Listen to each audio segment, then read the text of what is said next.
이사야서는 66장이나 되는 이제 방대한 말씀인데요. 크게 두 부분으로 나눌 수 있습니다. 지난주까지 봤던 1장부터 39장까지가 전반부고 40장부터 66장까지가 후반부인데, 왜 이렇게 나누냐면 분위기가 확실히 바뀌어요. 39장까지 하고 40장부터 분위기가 확 바뀝니다. 이사야서 전체가, 사실은 선지서 전체가 심판과 구원이라는 주제를 말하고 있는데, 그렇지만 이 분위기에 있어서는 이 앞부분 1장부터 39장까지는 하나님의 어떤 진노, 심판 이런 부분이 조금 이렇게 크게 와닿는다면, 40장 이후로 마지막 장까지는 하나님이 이루시는 구원과 회복의 메시지가 훨씬 두드러집니다. 우리가 읽기에 훨씬 은혜롭죠. 그래서 어떤 분들이 이렇게 비유하기도 합니다. 성경의 흐름과 유사하다. 이사야가 66장인데 성경이 66권이죠. 이사야가 39장까지가 전반부인데 구약이 39권입니다. 그리고 뒤에 27권, 40장부터 66장까지가 27장이죠. 성경도 똑같아요. 성경도 구약과 신약이 사실은 주제가 같습니다. 통일성이 있습니다. 그럼에도 불구하고 느낌이 다르죠. 구약을 읽을 때는 우리가 어떤 느낌이 드냐면 어떤 이스라엘의 실패, 그에 대한 하나님의 진노, 심판 이런 것들이 많이 나와서 우리가 잘 모르고 읽으면 구약의 하나님과 신약의 하나님이 다른 것처럼 느껴질 정도로. 반면에 신약 성경으로 들어오자마자 훨씬 은혜로운 구원과 회복과 하나님 나라의 메시지가 두드러지잖아요. 이사야서도 약간 그런 면이 있다는 겁니다. 자, 우리 지난주에 이 전반부와 후반부를 갈라놓는 중간에 이야기 부분을 봤잖아요. 39장이 어떤 내용으로 끝났죠? 히스기야 왕이 누구를 의지합니까? 바벨론을 의지합니다. 그 이전에 하나님의 큰 구원을 연속해서 2번이나 경험했는데 더 하나님을 의지해야 될 텐데 히스기야 왕이 바벨론을 의지하잖아요. 그래서 하나님이 선지자를 보내셔서 어느 나라에 의해서 망하게 될 것이다. 바로 네가 의지하는 바벨론에 의해서 유다가 망하고 포로로 끌려갈 것이다 말합니다. 이제 나머지 40장부터 66장까지는 바로 그 바벨론으로부터의 구원과 회복을 얘기하는 게 이제 주된 메시지인데요. 그걸 얘기하는 중에 단지 바벨론으로부터의 구원과 회복을 넘어 더 미래 장차 오실 그리스도를 통해서 죄로부터의 구원과 영원한 하나님 나라까지 풍성하게 예언하는 것이 이사야 후반부라고 할 수 있습니다. 오늘 본문도 이제 그 내용을 다루고 있습니다. 오늘 1절 같이 한번 읽겠습니다. 시작. 일어나라, 빛을 발하라. 이는 내 빛이 이르렀고 여호와의 영광이 내 위에 임하였음이니라. 아멘. 여러분, 여기서 내가 누굽니까? 내 빛이 이르렀고 여호와의 영광이 내 위에 임하였다고 얘기해서 너가 누구예요? 우리가 이제 쉽게 생각나는 것이 있는데 잘 봐야 됩니다. 일단 우리말 성경, 그리고 심지어 이번에는 영어 성경조차 잘 안 보이지만 여기서 말하는 너는 히브리어 원어로 보면 여성 단수로 되어 있습니다. 여러분, 보통 이 서구권 언어에서 땅, 도시, 이게 여성형이거든요. 지금 오늘 본문의 이 너가 여성 단수예요. 땅과 도시를 가리킨다는 걸 암시하죠. 여러분, 그렇게 생각하시고 14절을 보십시오. 오늘 본문 14절. 같은 너입니다. 너를 괴롭히던 자의 자손이 몸을 굽혀 내게 나오며 너를 멸시하던 모든 자가 내 발 아래 엎드려 너를 일컬어 여호와의 성읍이라 이스라엘의 거룩한 이의 시온이라 하리라. 예. 시온이 다른 말로 예루살렘입니다.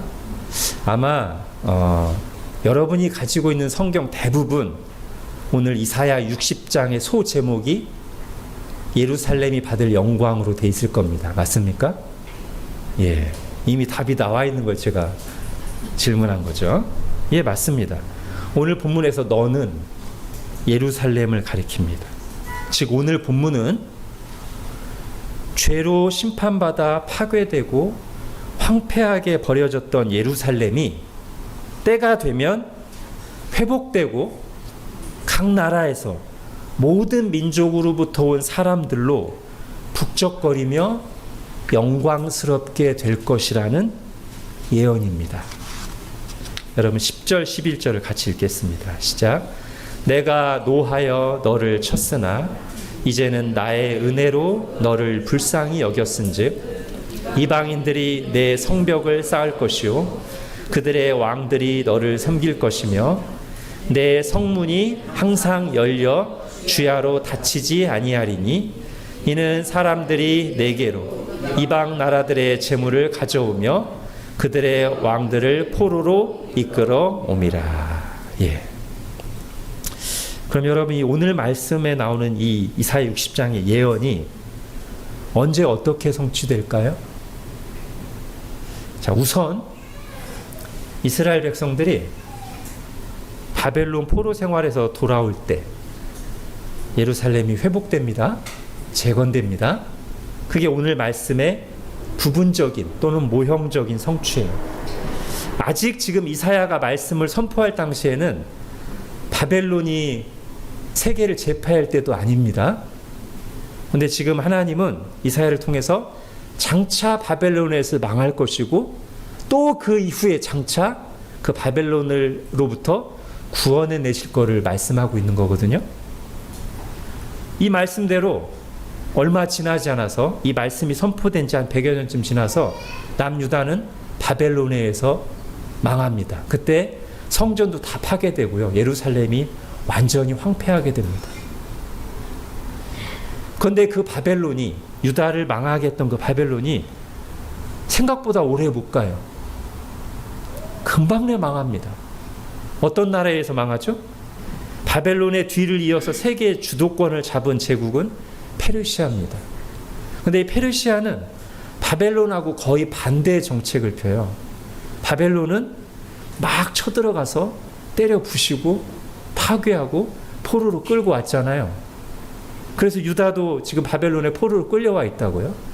그런데 이 바벨론을 무너뜨리고 이후에 세계를 제패한 페르시아는 거꾸로 포로들을 자기들의 고향 땅으로 돌려보낼 뿐 아니라 가서 바벨론이 파괴시켰던 자기 도성들을 다시 재건하게 하고 자기들이 섬기는 신의 신전을 짓도록 허락했단 말이에요. 이걸 통해서 선지자들이 말한 예루살렘이 회복되고 재건되리라는, 성전이 다시 재건되리라는 하나님의 말씀이, 예언이 성취된 것입니다. 그러니까 우리가 이 역사와 하나님의 말씀을 같이 딱 보면 일반 역사 속에서 아수르가 일어나고 바벨론이 왕성하다가 금방 망하고 페르시아 제국이 세계를 제패했단 말이에요. 근데 하나님이 이걸 다 사용하셔서 사실은 이들을 흥망성쇠하게 하는 이유가 어디에 있냐면 하나님의 백성 이스라엘을 다루시는 데 있어요. 하나님의 백성 이스라엘이 우상 숭배하고 범죄하니까 그들을 징계하시려고 아수르도 일으키시고 바벨론도 일으키셨던 건데, 때가 돼서 다시 이 이스라엘을 회복시키시려는 하나님의 말씀을 성취하시기 위해서 페르시아를 일으키셔서 이 정반대의 정책을 사용하게 하심으로 하나님의 뜻을 성취하신 거란 말이죠. 우리는 구약 말씀과 역사 속에서 세상 나라와 왕들을 다스리시고 역사를 주관하시는 하나님을 봅니다. 그리고 오늘도 이 동일하신 하나님이 그렇게 온 나라, 아수르, 바벨론, 페르시아뿐 아니라 미국, 러시아, 중국 등등을 섭리 가운데 주관하시며 우리가 다 미처 지금 깨닫지 못하는 하나님의 선한 뜻을, 하나님의 구원 계획을 이루어 가시는 줄을 우리가 믿어야 되겠습니다. 자, 그런데 오늘 본문에서 말하는 이 회복과 예루살렘의 영광은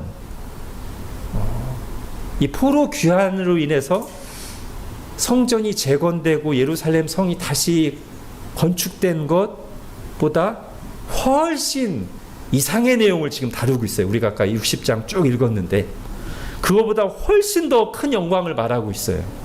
그런데 그 영광의 핵심이 뭐죠? 여러분 2절 3절 같이 읽겠습니다. 시작. 보라, 어둠이 땅을 덮을 것이며 캄캄함이 만민을 가리려니와 오직 여호와께서 내 위에 임하실 것이며 그의 영광이 내 위에 나타나리니 나라들은 내 빛으로 왕들은 비치는 내 광명으로 나아오리라. 예, 여러분 이 말씀은 오늘 이제 계속해서 말씀을 전하는 중에 여러분 머릿속에 이미지를 딱 그리시면 좋을 것 같아요. 지금 이미지 그려지시죠? 이 말씀을 통해서 뭡니까? 지금 온 세상이 모든 나라가 캄캄한 어둠 속에 있습니다.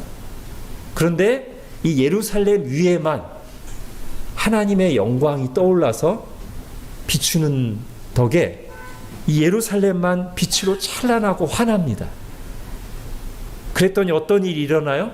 이 어둠 속에 있는 모든 민족, 모든 나라 속에서 이 예루살렘에 있는 이 엄청난 빛, 영광의 빛을 보고 예루살렘으로 몰려드는 거예요. 지금 2절, 3절이 그 그림이죠? 이걸 여러분 머릿속에 잘 그리시고 오늘 말씀을 들으시기 바랍니다. 그래서 지금 이 내용이 3절부터 해서 16절까지 계속 그 내용입니다. 즉, 장차 하나님께서 예루살렘 회복시키고 영광스럽게 하실 때 그 영광의 핵심이 뭐냐면 모든 민족들이 예루살렘으로 나와서 가득하게 된다는 것. 이게 핵심이에요. 물론 여기서 모든 민족들이 나온다고 해서 모든 사람이 다 나오는 건 아니고요. 그 모든 민족 가운데 하나님이 눈을 열어주셔서 그 빛을 감지한 사람들, 그 빛을 알아보는 사람들이 나도 저 빛 속에 살기를 원해서 몰려오는 거예요. 나오는 거예요.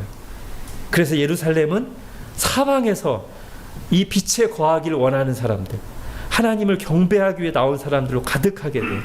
그렇게 장차 예루살렘은 또는 새 예루살렘은 모든 민족 가운데서 구원받은 거룩한 사람들로 가득한 영광스러운 나라가 됩니다. 이게 오늘 본문의 내용인데, 자, 이런 성취는, 이런 영광은 아직 구약 시대는 없었습니다. 하나님의 은혜로 포로에서 돌아와요. 성전을 재건해요. 예루살렘이 회복됩니다. 그렇지만 모든 나라, 모든 민족들이 빛을 보고 예루살렘으로 몰려와서 그렇게 영광스럽게 되는 일은 아직 없었어요. 그러면 이 예언은 언제 성취되는 겁니까? 여러분, 구약 성경의 모든 예언이 성취된 것을 기록한 것이 신약 성경이죠. 어떻게 성취됩니까? 예수 그리스도께서 오심으로 성취됩니다. 오늘 본문도 그래요. 자, 이제 아까 여러분 머릿속에 그 2절 3절의 이미지를 생각하시면서 예루살렘 위에만 하나님의 영광의 빛이 찬란하게 빛나서 그 빛을 보고 하나님이 눈을 띄워준 사람들이 이 빛 가운데 나오는 이 이미지를 생각하시면서, 자, 오늘 이 예언이 예수님이 오심으로 어떻게 성취되었는지 신약 몇 구절을 보겠습니다. 여러분 핸드아웃에 먼저 요한복음 1장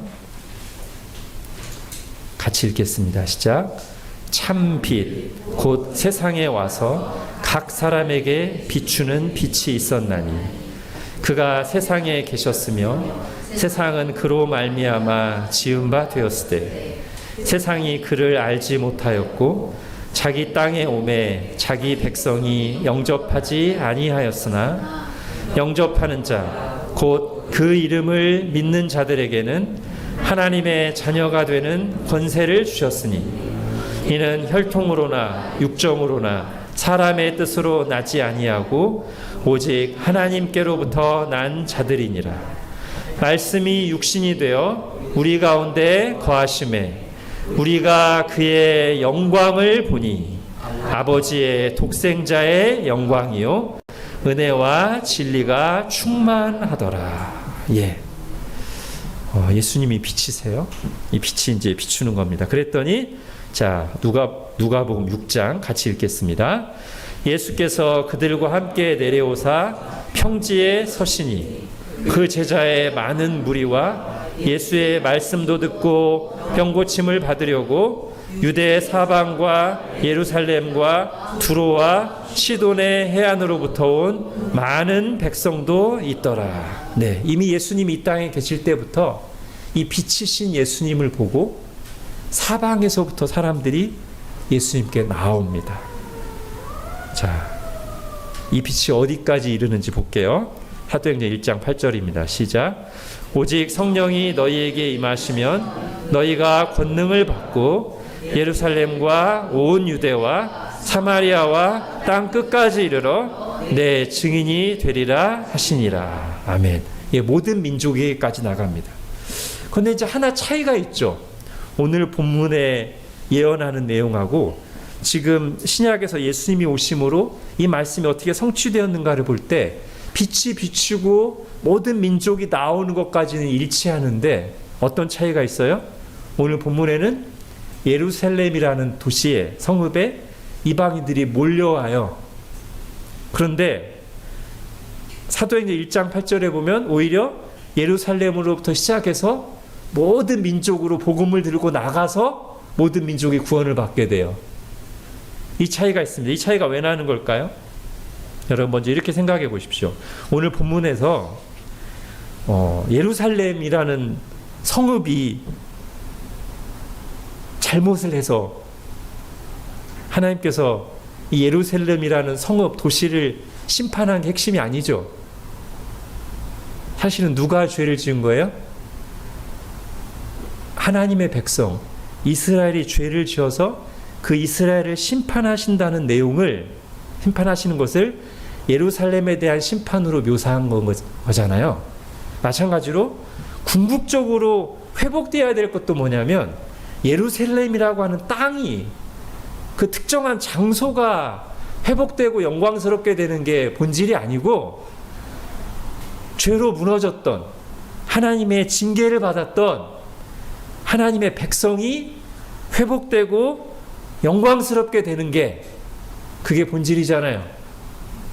그러니까 구약에서는 모형에서는 예언에서는 예루살렘이 회복되면서 거기에 이방인들이 몰려오는 것으로 묘사되지만 신약에서는 실체에서는 성취에서는 예루살렘이라는 땅이 도시가 회복되는 게 아니라 하나님의 백성이 회복되면서 그 하나님의 백성인 교회 안으로 모든 민족들이 구원받고 들어오는 것으로 성취된다는 거예요.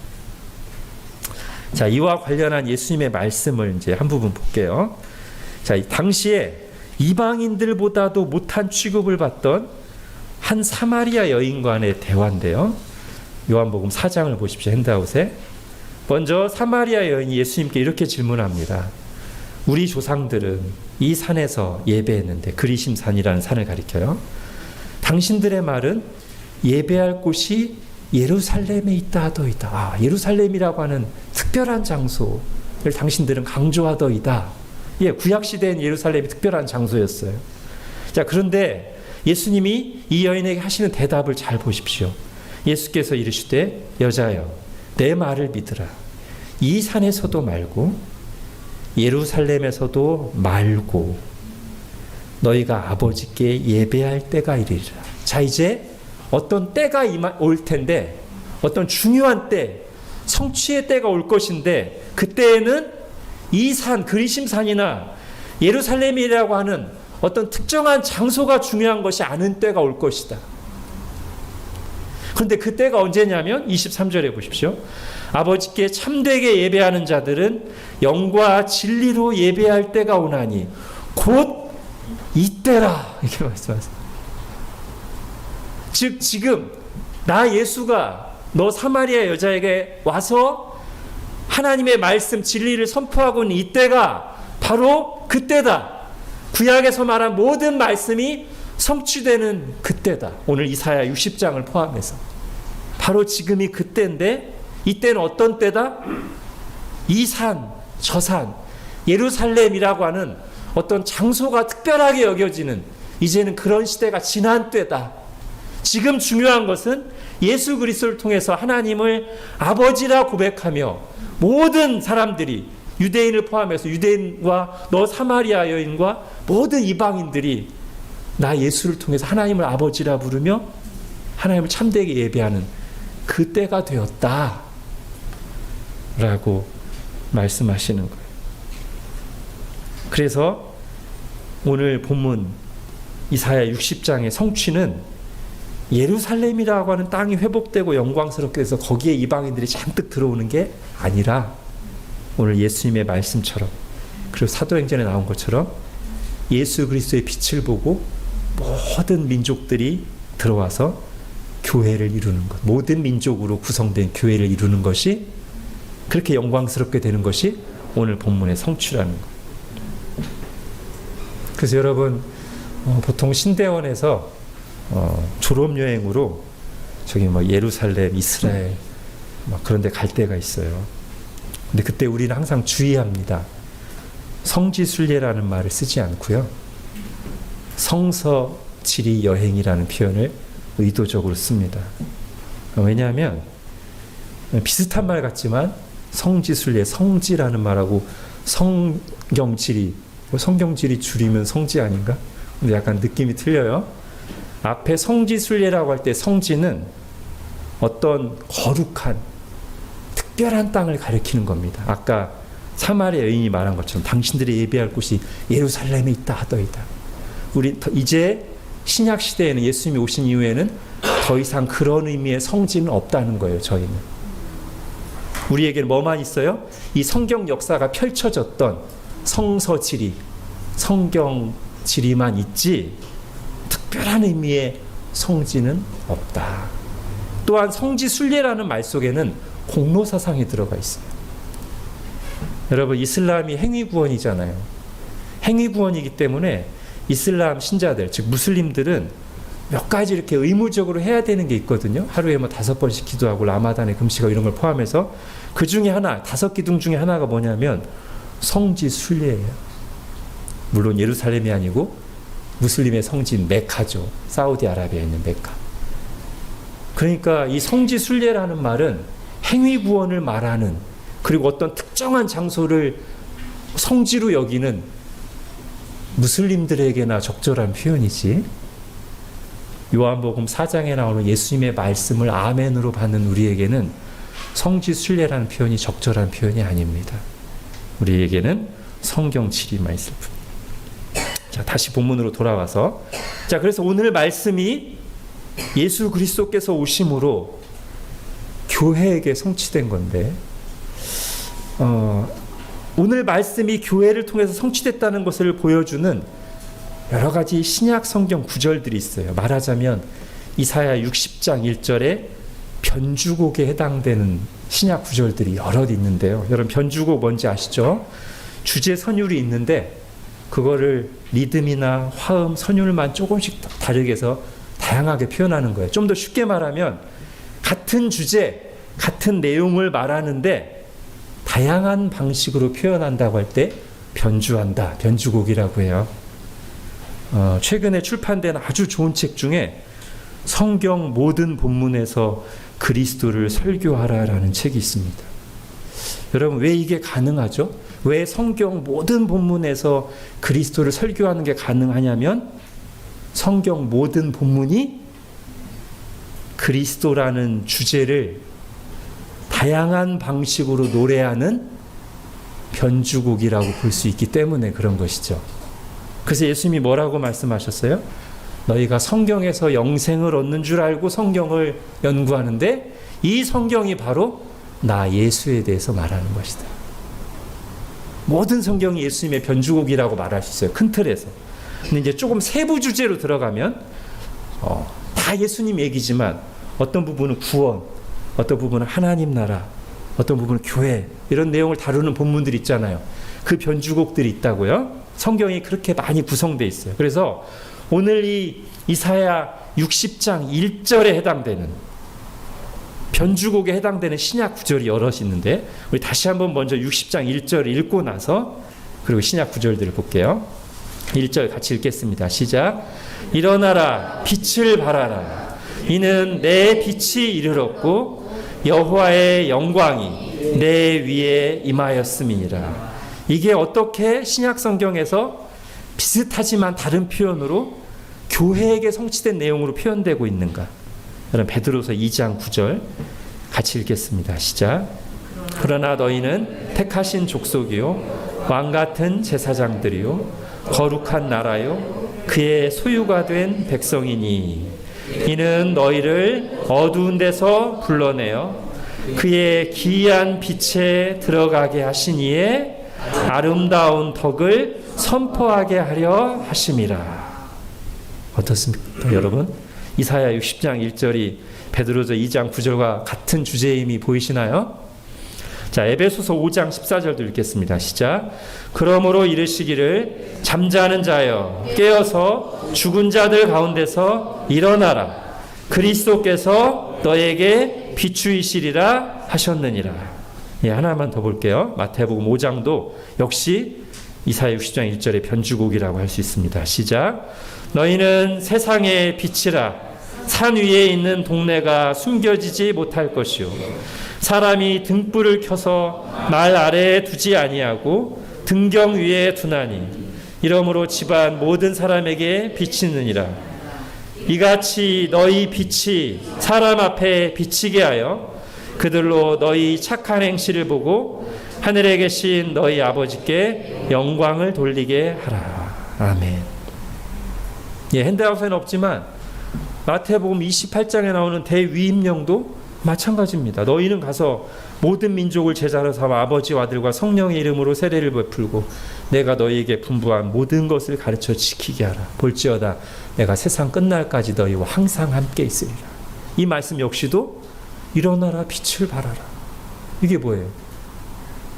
가서 모든 족속을 제자를 삼아 가르쳐 지키게 하라. 그 다음에 여호와의 영광이 내 위에 임하였느니라. 볼지어다 내가 세상 끝날까지 너희와 항상 함께 있으리라. 다 같은 내용이라는 거예요. 그래서 제가 방금 읽은 말씀들을 다 이렇게 짬뽕해서 섞어서 이렇게 정리할게요. 하나님의 영광이 내 위에 임하였으니 너희는 세상의 빛이라. 그러므로 잠자는 자여 깨어서 죽은 자들 가운데서 일어나라. 빛을 발하라. 너희는 가서 너희 빛이 사람 앞에 비치게 하라. 모든 민족을 제자로 삼고 내가 너희에게 분부한 모든 것을 가르쳐 지키게 하라.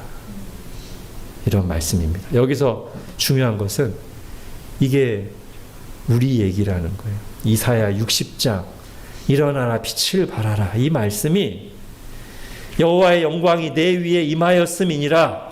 이 말씀이 바로 우리 교회 얘기라는 거예요.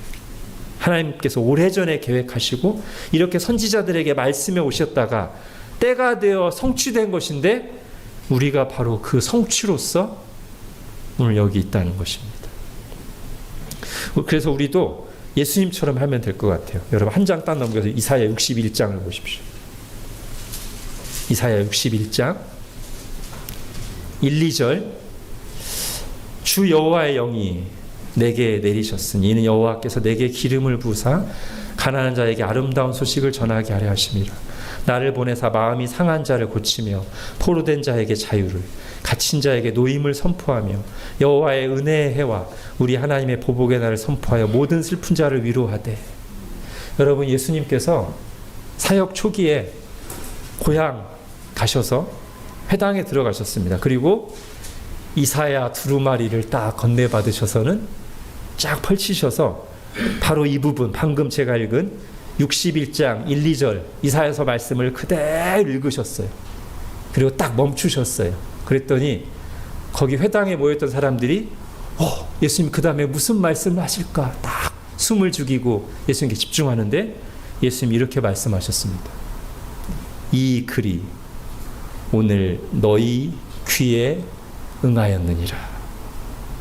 내가 지금 이 말씀을 읽고 너희 앞에서 말씀을 전하고 있는 이것이 바로 이 이사야 61장 1, 2절 말씀의 성취니라. 예수님이 이렇게 말씀하셨거든요. 우리도 오늘 이사야 60장 1절을 딱 읽으면서 일어나라 빛을 발하라 이는 내 빛이 이르렀고 여호와의 영광이 내 위에 임하였음이니라. 이 말씀을 읽고 듣고 나서 예수님처럼 말할 수 있다는 거예요. 오늘 이 글이 우리에게 응하였습니다. 이럴 때 아멘 해야죠.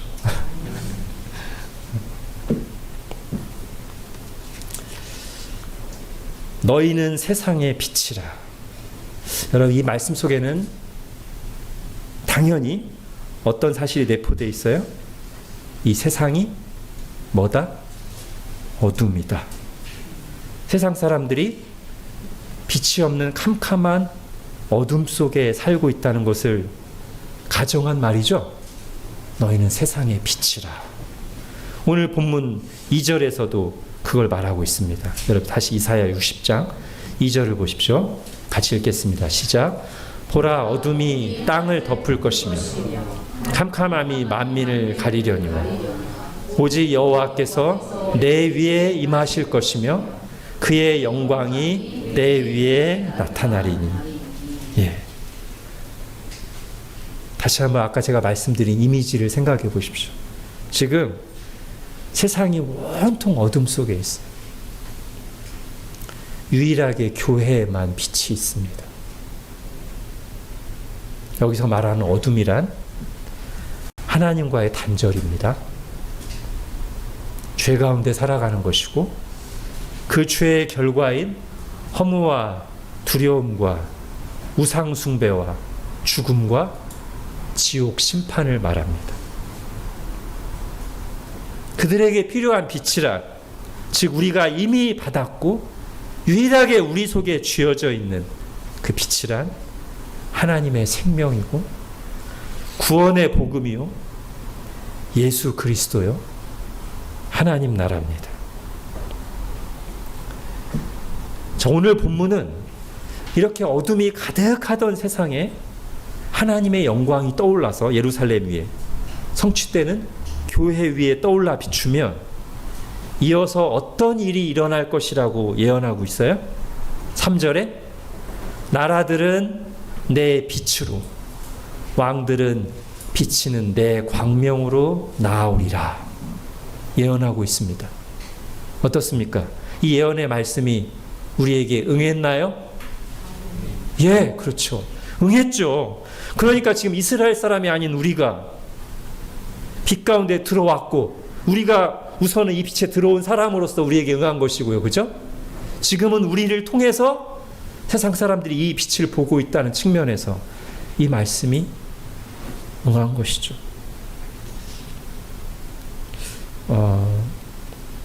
여러분 이걸 좀 더 분명히 보기 위해서 멀리서 보기와 가까이 보기를 한번 제가 말씀드리겠습니다. 우리가 산을 볼 때 멀리서 볼 때 잘 보이는 게 있고 가까이 가서 산속에 들어가야 잘 보이는 게 있죠. 멀리서는 산의 윤곽이 잘 보여요. 그죠? 그러니까 산세가 흐름이 한눈에 딱 보입니다. 그러니까 가까이 가서 관찰하면 그 산 속으로 들어가면 디테일한 게 보이죠. 산 속에 있는 길이 하나하나가 보이고 나무 하나하나가 보입니다. 여러분 성경도 그거랑 비슷한데요. 지금 오늘 본문은 멀리에서 장차 이루어질 일을 바라보는 거잖아요. 그러니까 뭐가 잘 보여요? 오늘 본문으로 보면 전체 윤곽, 전체 흐름, 시작과 끝이 잘 보여요. 일단 오늘 본문을 보면 하나님의 영광이 떠올라서 예루살렘 위에, 교회 위에 비추잖아요. 그걸 보고 모든 민족들이 몰려오잖아요. 여기서 분명하게 보이는 게 뭡니까? 모든 민족이 지금 예루살렘으로 또는 교회 안으로 들어오는 이유는 예루살렘이 대단해서가 아닙니다. 교회가 대단해서가 아니에요. 똑같이 어둠 속에 있었고 똑같이 죄인이었습니다. 오직 뭐 때문입니까? 똑같은 죄인이었는데 여호와의 영광이 그 위에 떠올라서 비추니까 그 빛을 보고 모든 민족들이 나오는 거예요.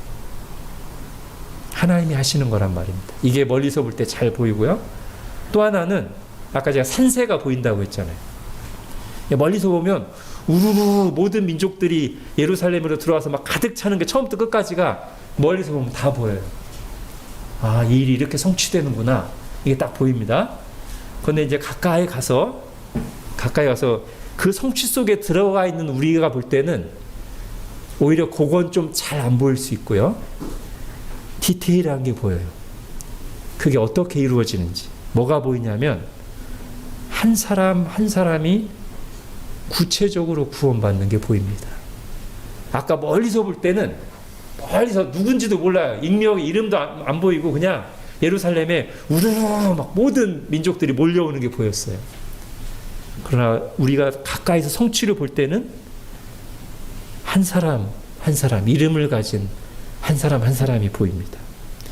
여러분 예수님께서 오셨을 때 아까 우리 요한복음 1장도 읽었잖아요. 거기 뭐라고 돼 있어요? 각 사람에게 비치는 빛이 있었나 이렇게 돼 있죠. 예수님이 한 사람 한 사람을 찾아가서 빛을 비추시며 부르는 것을 우리가 복음서에서 봅니다. 아까 사마리아 여인도 그렇고 삭개오야 내려오라 내가 오늘 내 집에 유하여야겠다.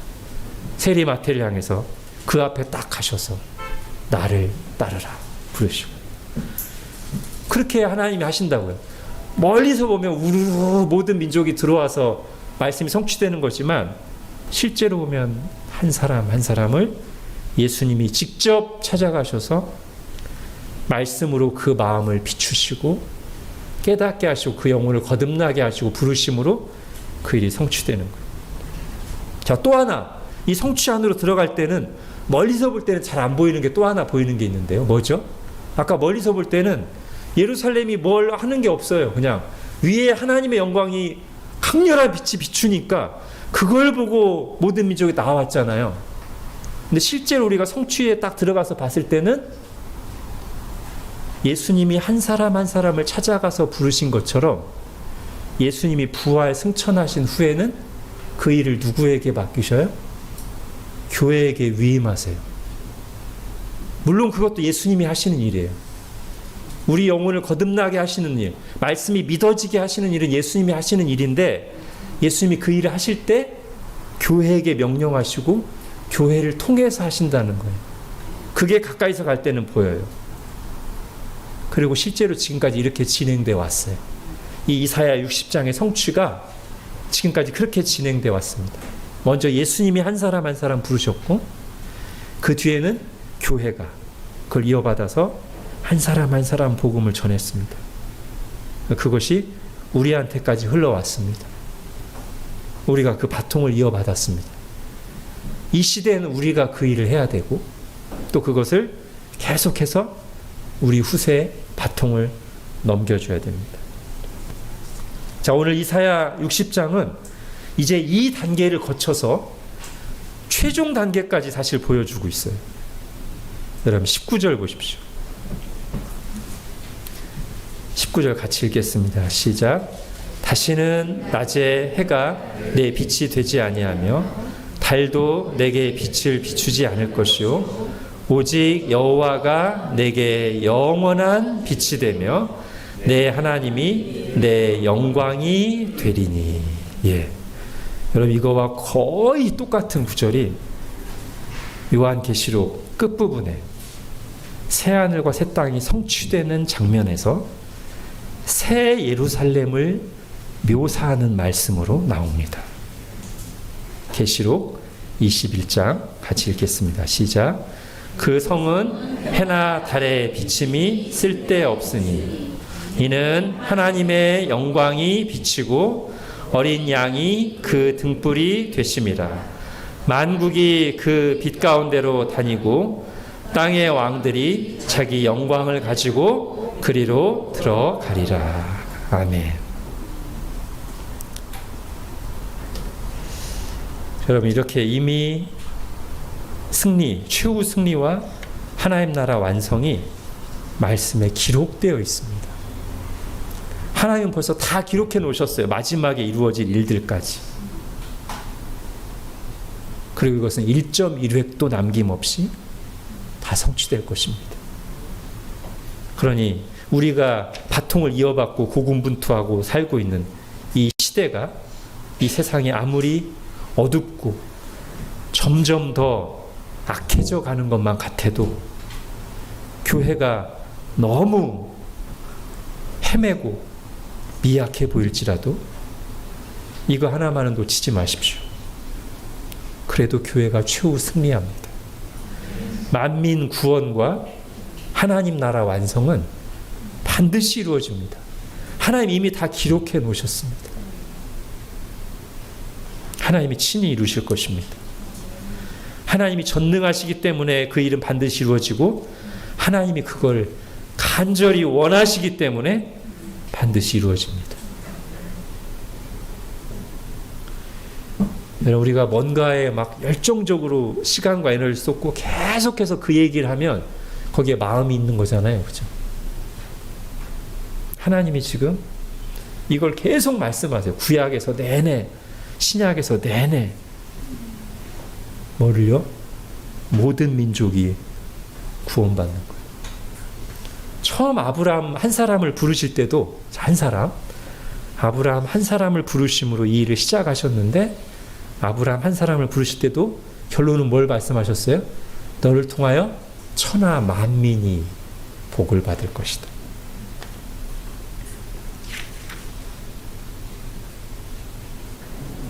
주님께서 한 사람의 죄인이 회개하고 돌아올 때 하나님께서 얼마나 기뻐하시는지를 말씀하셨는데, 그 중에 한 구절 읽겠습니다. 여러분, 누가복음 15장입니다. 시작. 내가 너희에게 이르노니 이와 같이 죄인 한 사람이 회개하면 하늘에서는 회개할 것 없는 의인 99으로 말미암아 기뻐하는 것보다 더하리라. 아멘. 여러분, 예수님이 근데 이 말씀을 왜 하실까요? 죄인 한 사람이 회개하고 돌아오면 하나님이 너무나 기뻐하신다. 이 얘기를 우리한테 왜 들려주시는 거예요? 이런 하나님의 마음을 우리에게 이렇게 적극 나누시고 알려주시는 이유가 뭐예요? 첫째는 죄인이 이런 하나님의 사랑, 마음을 확신하고 하나님 품에 즐거이 나오게 하시려고. 그죠? 근데 그게 다가 아닌 것 같아요. 그죠? 또 하나는 이런 하나님의 마음을 알아서 먼저 구원받은 사람들이, 교회가 이렇게 한 사람이 회개하고 구원받고 돌아오면 너무나 기뻐하시는 이 하나님의 마음에, 이 하나님의 기쁨에 동참하게 하시려고 이 얘기를 하시는 거죠. 좀 더 구체화시켜서 얘기를 하자면, 예수님이 저보고 얘기하시는 거예요. 희민아, 나는 죄인 한 사람이 회개하면 의인 99으로 말미암아 기뻐하는 것보다 너무 기뻐. 예수님이 저를 딱 보시고 그렇게 얘기하시면 제가, 예수님이 내가 회개하고 예수님을 믿어서 너무 기뻐하시는구나. 그 막 구원의 기쁨을 누리면서 저도. 근데 예수님 계속 얘기하세요. 근데 희민아, 내가 한 사람이 회개하고 돌아오면 내가 너무 기쁘거든. 알겠어요. 제가 구원받고 돌아와서 좋으신 거잖아요. 근데 희민아, 내가 한 사람이 회개하고 돌아올 때마다 내가 너무 기뻐. 뭘 원하시는 거예요? 제가 예수님도 바라봐야 되지만 예수님의 마음으로 주변 사람들도 바라볼 거를 원하시는 거죠. 그죠? 어떤 면에서는 우리가 늘 하나님만 바라보십시오. 예수님만 바라보십시오라고 하는데 그게 100% 맞습니다. 근데 예수님만 바라보는 거에는 뭐가 들어있냐면 예수님의 마음을 바라보는 게 들어있어요. 그죠? 그 예수님의 마음 속에 모든 민족이 들어있는 것도 바라봐야 돼요. 그 예수님의 눈동자가 내가 예수님을 똑바로 쳐다보니까 예수님의 눈동자가 저를 향해서도 사랑의 눈빛으로 바라보고 있지만 예수님의 눈동자가 또 다른 물타리에 들지 않은 다른 사람들을 강렬한 사랑의 눈빛으로 바라보고 계신 것까지 바라봐서 그래서 예수님을 바라본다는 것이 다른 사람들을 바라보는 걸로 연결되는 게 맞는 거예요. 그죠? 여러분 여기서 구약의 이스라엘이 하나님의 백성으로서 실패했던 게 뭔가를 한번 정리해 볼 수 있습니다. 이렇게 정리하면 될 것 같아요. 이스라엘이 실패했던 것은 세상을 너무 가까이 하고 사랑한 것이 첫 번째고 두 번째는 세상에 담을 쌓고 사랑하지 않은 것이 두 번째. 약간 모순처럼 들리지만 제가 풀어서 말하면 이겁니다. 첫 번째, 세상을 너무 가까이 하고 사랑한 것은 세상 정신을, 세상 문화를, 육신의 정욕과 안목의 정욕과 이생의 자랑을 사랑하고 거기에 물들고 따라간 거. 그게 이스라엘의 첫 번째 실패라면 두 번째 실패는 하나님의 마음을 품고 하나님의 마음을 알아서 세상 사람들에게 하나님의 사랑과 진리를 들고 나갔어야 되는데 자기들만 바르다고 자기들만 옳다고 다물도 없게 쌓아놓고 창문 빛이 막 새나가지 않게 막 창문을 몇 겹으로 닫아놓고 그렇게 살았던 것이 이스라엘의 실패입니다. 그러니까 거꾸로 한 거예요. 하나님이 원하신 것은 세상의 어둠에 물들지 않으면서 세상의 빛을 쫙 비춰서 이스라엘 통해서 세상이 이스라엘에게 나오는 거였는데 이스라엘이 거꾸로 해가지고 빛은 안 비치게 꽁꽁 묶어두고 정작 본인들이 세상의 어둠을 따라가니까 정반대의 일이 일어났어요. 하나님이 징계하시는 거예요. 여러분 이것이 이스라엘의 실패인데 우리도 동일한 잘못에 빠져서 후회하는 일이 없기 위해서 첫 번째는 이 세상이 전부로 생각하는 사람들처럼 우리도 세상 사람들이 추구하고 누리는 것을 다 누려야 되겠다는 생각, 그러다가 어둠에 휩쓸리는 일을 하지 않도록 우리는 나그네고 우리가 영원히 누릴 곳은 장차 새하늘과 새 땅이 있다는 사실을 기억할 필요가 있습니다. 물론 이 땅에서 하나님이 일반 은총을 주시는 것도 감사하면서 잘 누려야 되고 근데 다는 안 누려도 돼요. 우리는 영원히 더 완전한 걸 누릴 거니까요. 자, 근데 거기서 끝이 아니고 두 번째, 이스라엘처럼 하나님의 마음을 몰라서 우리 안에 있는 이 구원의 빛, 진리의 빛, 사랑의 빛을 비추지 않고 창문을 다 닫아놓는 일이 없기를. 그래서 여러분 한번 이런 상상을 해보십시오. 이제 나중에 이 오늘 말씀이 이사야 60장이 다 성취돼서 새하늘과 새 땅이 이루어져서 그때는 모든 시대, 모든 민족, 하나님의 백성들이 다 모이겠죠. 근데 거기서 눈을 씻고 찾아봐도 내가 비춘 빛을 보고 하나님께 나온 사람이 단 하나도 없다면 어떤 마음이 들까요? 하나님이 우리에게 이 거룩한 빛, 생명의 빛, 영광의 빛을 딱 주셨는데 이 빛을 손에 들고도 누리고 살면서도 별로 감사하지도 않고 오히려 이게 막 무거운 걸 줘서 막 힘들다고 번거롭다고 불평만 할 뿐 한 번도 그 빛을 어둠 속에 있는 사람들에게 제대로 비춘 적이 없다면, 그래서 내가 비춘 빛을 보고 하나님께 영광을 돌린 사람들, 내가 비춘 그 빛을 보고 하나님께 나와 구원받은 사람을 그날에 단 한 명도 만날 수 없다면 우리도 구약시대 이스라엘처럼 부끄럽고 후회되지 않을까요? 오늘 본문이 지금 우리에게 교회에게 성취되었다는 사실을 말해주고 있는 말씀을 다시 한번 읽고 마치겠습니다. 베드로전서, 여러분 핸드아웃에서 베드로전서 2장 9절 같이 읽겠습니다. 시작.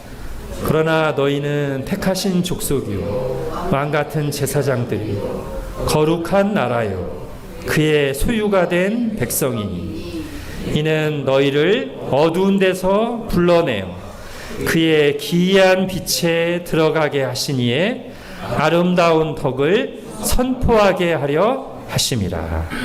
아멘. 기도하겠습니다. 하나님,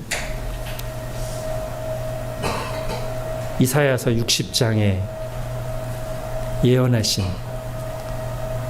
이 놀라운 영광이